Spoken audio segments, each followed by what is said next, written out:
어떤 운동을 어떻게 하는지 좋으냐를 간단하게 말씀드릴게요. 매일 유산소 운동을 하셔야 됩니다.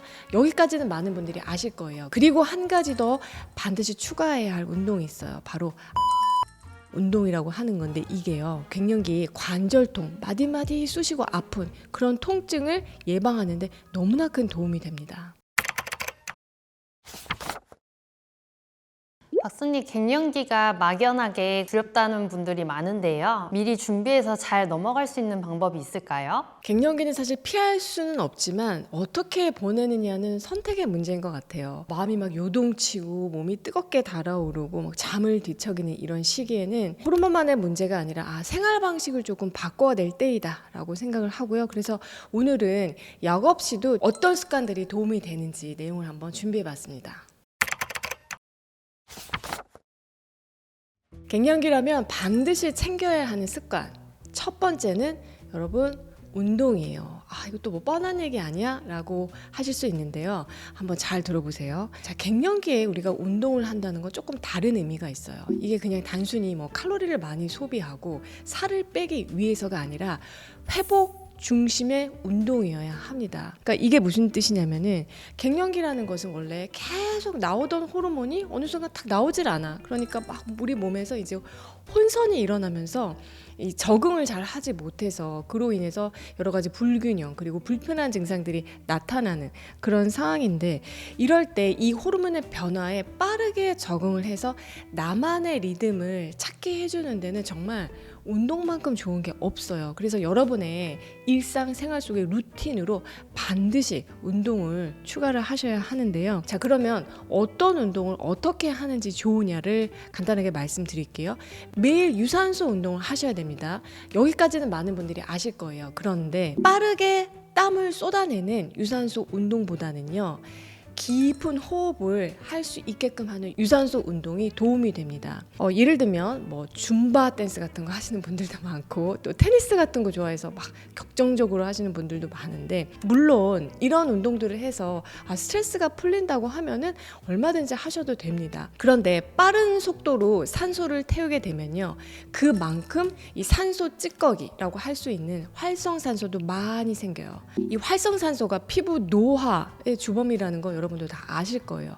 그리고 또 한 가지, 체온이 급격하게 오르면은요, 얼굴도 더 빨리 달아올라요. 만약에 똑같은 유산소 운동을 하더라도 이런 운동이 아니고 요가라든가 필라테스라든가 아니면 태국과 같이 그렇게 천천히 느리게 하면서 깊은 복식 호흡을 할 수 있게 하는 그런 유산소 운동을 하면은요, 피부 노화를 막고 부교감 신경을 활성화시켜서, 왜냐면 이 자율신경이 호흡하고 굉장히 큰 연관이 있어요. 그래서 뭐 불안하다든가 짜증난다거나 예민하다든가 이런 감정 기복, 이런 업다운을 굉장히 완만하게 흘러갈 수 있도록 도와주는 그런 작용이 있습니다. 그래서 이런 복식 호흡을 할 수 있는 유산소 운동을 하고 여기에 근력 운동을 추가하시고요. 그리고 한 가지 더 반드시 추가해야 할 운동이 있어요. 바로 ROM 운동이라고 하는 건데, 이게 무슨 뜻이냐면은 레인지 오브 모션이라고 해서 관절의 가동 범위를 좋게 하는 운동들을 말해요. 자, 갱년기가 되면은 에스트로겐이 줄어들어요.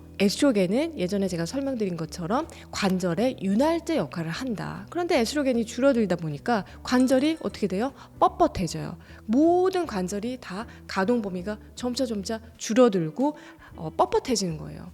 그러면서 통증도 염증도 더 잘 생기게 되는 건데, 우리 몸의 관절의 개수가요, 대략 한 230개 정도가 되고, 그 다음에 거의 움직일 수 없이 그냥 봉합 역할만 하고 있는 관절까지 친다고 하면은 대략 한 350개 정도 되거든요. 그런데 이제 갱년기에는 이런 관절의 마디마디 다 문제가 생길 수 있는 거죠. 그래서 유산소 운동 그리고 근력 운동, 여기에 ROM 운동, 그러니까 관절의 가동 범위를 유연하게 회복시키는 그런 운동을 반드시 매일 루틴으로 꾸준히 하시면, 이게요, 갱년기 관절통, 마디마디 쑤시고 아픈 그런 통증을 예방하는데 너무나 큰 도움이 됩니다. 갱년기에 반드시 챙겨야 하는 두 번째 습관은요, 여러분 수면입니다. 갱년기에 여러 가지 힘든 증상들, 뭐 건조하는 거라든지 뭐 감정의 그런 문제라든지 뭐 통증의 문제, 염증의 문제, 이런 것들이요, 잠을 푹 자면 잘수록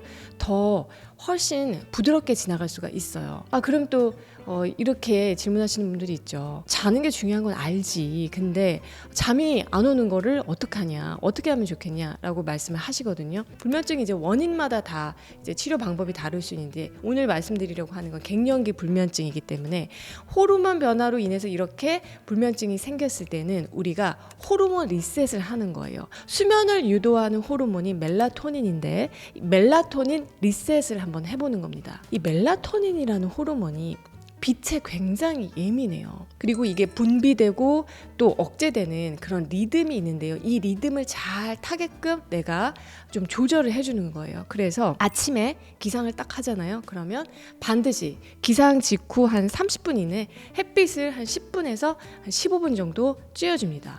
그러면 그때는 멜라토닌이 싹 분비가 억제가 돼요. 그랬다가 하루가 지나서 이제 밤이 되면은 그때부터 멜라토닌 분비가 살아납니다. 그래서 이런 리듬을 살려주는데 햇빛을 쬐는 것만큼도 좋은 게 없어요. 그리고 자기 2시간 전에는 뭐 TV라든지 이 핸드폰이라든지 밝은 빛 같은 거 다 차단을 하고 LED 같이 강한 빛 같은 거 그런 거에서는 좀 멀리 떨어져 있는 겁니다. 그리고 자기 1시간 전에는 뭐 빛이 있다면 불을 되도록이면 다 노란등으로 좀 바꾸고요. 그리고 이제 직접적으로 쏘이는 직접등보다는 간접등으로 다 바꾸어서 뭔가 이런 빛을 조절함으로써 멜라토닌을 리셋하는 거예요. 그리고 더불어서 스트레스 호르몬이라고 알려져 있는 코르티솔 호르몬이라는 게 있거든요. 이것도 멜라토닌에 영향을 주기 때문에 같이 조절을 해주면 멜라토닌 리셋을 하는데 시너지 효과가 납니다. 그래서 방법은 너무나 간단해요. 내가 자기 전에 이 호흡을 하는데요. 들숨보다는 내뱉는 날숨을 길게 하는 호흡법을 하는 거예요. 제가 몇 번 호흡법에 관한 영상을 올려드렸기 때문에 검색을 하면 참조하실 수가 있는데 이렇게 날숨을 길게 하는 호흡으로 부교감 신경을 활성화시키면 이거 자체만으로 콜티솔 분비가 조절이 되면서 멜라토닌을 활성화하는데 도움을 줄 수가 있어요. 그리고 반대로 이 멜라토닌 리셋을 방해하는 멜라토닌 분비를 방해하는 습관들도 있어서 이거는 차단하는 게 좋은데 자, 첫 번째 자기 직전에 운동을 하시는 분들이 있어요. 그때는 교감 신경이 막 활성화되고 아드레날린 호르몬이 분비가 되기 때문에 멜라토닌 분비 방해를 줍니다. 그래서 이런 습관은 피하는 게 좋겠고 그리고 두 번째는 침대 위에서 뭐 스마트폰 보고 침대 위에서 뭔가 간식 먹고 음식 먹고 아니면 일을 하고 이런 거는 좀 피해 주셔야 돼요. 내가 침대에 딱 눕는 순간 뇌에서 이제 자야 될 타이밍이구나 이렇게 자연스럽게 자동 반사적으로 인식을 하게끔 만들어줘야 되는데 침대에서 자꾸만 여러 가지 다른 종류의 재밌는 일들을 하다 보면은 이제 뇌가 인식을 안 하는 거죠. 그래서 각성 호르몬이 많이 나오게 됩니다. 그리고 세 번째는 밤 늦게까지 여러분 야식하는 거. 이렇게 되면 인슐린 호르몬 분비가 폭발하면서 이것 역시 멜라토닌 호르몬 분비에 직간접적으로 영향을 줄 수 있기 때문에 이런 습관들은 좀 차단하시는 게 좋아요. 자, 세 번째, 갱년기에 반드시 챙겨야 하는 습관으로 빼놓을 수 없는 게 여러분 음식이죠. 갱년기에는 살이 너무 또 잘 찌잖아요. 그러다 보니까 자꾸 적게 먹어야지 이렇게 이제 강박적으로 생각을 하고 다이어트도 너무 막 혹독하게 하는 경우들도 있는데 50 넘어서는 좀 혈기 왕성할 때보다는 적게 먹는 게 좋긴 합니다. 왜냐면 그때보다는 대사 속도가 아무래도 많이 느려지기 때문에 똑같은 양으로 먹게 되면은 당연히 살이 잘 찔 수밖에 없어요. 그래서 먹는 것을 너무 배부를 때까지 먹지 말고 약간 모자른 듯 부족한 듯 이제 식사를 하시는 게 좋긴 한데 무조건 적게 먹는 게 능사는 아니에요. 사실 더 중요한 게 제대로 먹는 건데 제가 이전 영상에서 따로 자세하게 말씀을 드렸거든요. 갱년기에 먹으면 먹을수록 불리한 음식들 그래서 피해야 하는 음식들 알려드렸고 또 반대로 갱년기에 반드시 먹어야 하는 음식들 뭔가 마음을 편안하게 하는 데 도움이 되는 음식들 알려드렸으니까 요거는 여러분이 못 보신 분들이 있다면 꼭 같이 보시고 공부를 한번 하셨으면 좋겠고요. 마지막으로 갱년기에 반드시 챙기면 좋은 습관 네 번째는요. 바로 마음 습관이에요. 여러분 갱년기 때 사실 가장 힘든 것 중에 하나가 이 감정의 기복이잖아요. 나의 의지와는 상관없이 내 감정이 막 요동치는 거죠. 거죠. 이유 없이 눈물이 나기도 하고 불안하기도 하고. 근데 이게 사실 마음이 약해져서가 아니고 에스트로겐이 감소하다 보니까 신경 전달 물질도 달라지고 자율신경도 불안정해지기 때문에 그런 자연스러운 일련의 과정으로 이런 증상들이 나타나는 것 뿐이에요. 그래서 그런 감정에 너무 휘둘리거나 또 휩싸이면서 자책을 하기보다는 내가 그런 감정이 딱 들었을 때 알아차리면 됩니다. 그리고 이런 변화의 과정이 있구나라는 것을 일단은 받아들이는 게 굉장히 중요한 것 같아요. 변화를 받아들이는 것도 건강한 마음 습관의 시작이라고 할 수가 있거든요. 그리고 여러분, 이런 감정 기복이요, 평생 가는 건 아닙니다. 너무 다행한 일이죠. 언젠가는 사라집니다. 시간이 지나면 사라지게 돼 있는데, 다만 그때까지 우리 몸이 좀 변화에 적응할 시간이 필요한 것 뿐이에요. 그런데 그 시간을 내가 좀 줄이고 싶다라고 하면은 정말 좋은 꿀팁 하나를 알려드릴게요.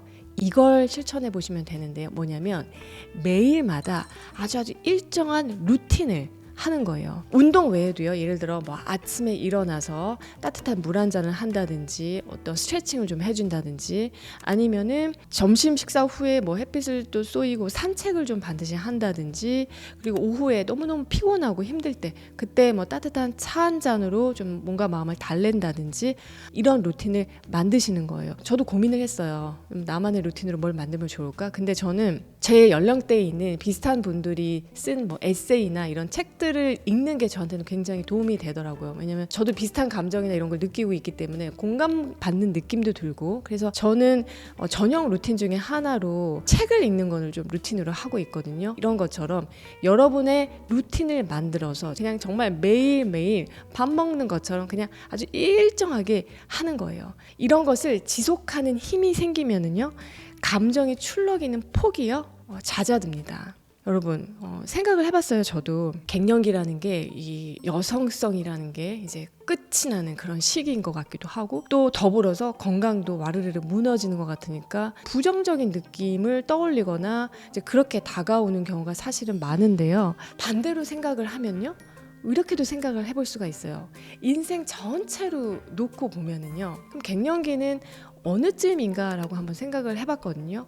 그런데 한 가을쯤이지 않을까라는 생각이 들었어요. 근데 여러분, 가을이 얼마나 아름다운 계절이에요. 사계절 중에서 설레이는 계절이 가을이기도 한데, 여러분도 갱년기를 일단 너무 부정적으로만 바라보지 마시고 인생의 가을 또 황금기구나 라고 생각하시면서 내가 이때 어떻게 하면 정말 제대로 즐길 수 있을까를 한번 생각해보면 어떨까 합니다. 정세현의 라이프 연구소 우리 패밀리 여러분들, 갱년기는 질병이 아니라 전환기라는 것을 꼭 기억해 주시고요. 오늘 알려드린 습관들 한 가지씩 여러분 차근차근 한번 실천해 보시면서요, 오늘도 식취하세요.